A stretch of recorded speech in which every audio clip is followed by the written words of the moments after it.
how it's impacted your work, because there were several instances you shared about how learning this was really affecting how you were managing your team and like what you were focusing on. Could you share some of that? Yeah, absolutely. So my job is really stressful and there's a lot of ebbs and flows to it. And there's a lot of pressure that gets put on me. And in the past, I have just kind of let my mind spiral out of control and think thoughts that aren't necessarily true and just build up all these scenarios in my mind. And as I've been at work and really recognizing when my mind's showing up, I'm saying, no, no, that's not the scenario. That's not what's happening. This is the situation, down to the fact that even when I have a certain coworker who tends to kind of get in my head, I'll be like, man, I'm not going down that lane of thinking. Like, I got things to think about that are not that. I can't predict what this person's thinking or what their intentions are. I can only do what I'm doing right now. And I have no idea what's going to happen in the future. I can't change it. And what happened in the past was years ago. And we're not going to say that that's going to define what's going to happen now. And it's really made me really aware in the moment of, like, there's so much future tripping that happens, and I think for Mhm. my job in particular, it is stressful, and I put a lot of work into it, and I felt very unappreciated and undervalued at times. But at the same time, I also know that I do a really good job, and so a lot of it would show up on my way home from work, where I would start, running it through my head, and before I know it, I'm home and in the cupboard finding something. Yeah. So I'm letting all my feelings get to me, and instead, I just say, no, the day's over. We're not thinking about that.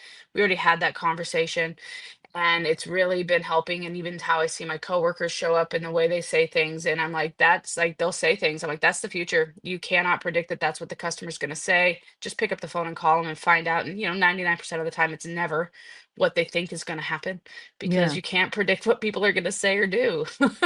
Oh, 100%. And then on a personal front, has this learning this for yourself been helpful when dealing with your kids? And if so, how would you say it's impacted that relationship? Yeah, I think, especially with my teenage daughter, who I deal with the most, she definitely has a lot of feelings. And so I'm able to just kind of, number one, dismiss her. I think I used to take her very personally, when she would snap at me or stuff and things of that nature. And instead, I'm like, nah, well, that's just how you're going to feel. I'm going to walk away. And Yes. she started getting kind of annoyed. And she's like, why? I'm like, because I'm just not going to engage in whatever you've got going on here. This is a you problem. You can have your feelings. I'm just not going to let you decide how I'm going to feel, and I'll just kind of walk away from the situation. And Mm. it's getting better. She's starting to see it too. She's learning to kind of switch gears and understand that just because you feel that way right then doesn't mean that even 5 seconds from now you have to feel that way again. You can make a choice on how Yeah. you're going to feel about a situation. And that has helped a lot with her. She's a lot. Yeah.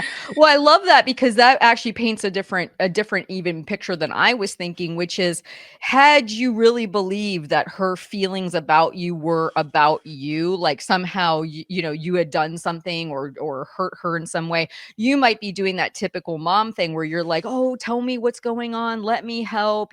You'd get mired into it because you want to fix the problem, right? Like Right. that's probably a really big thing that most parents struggle with.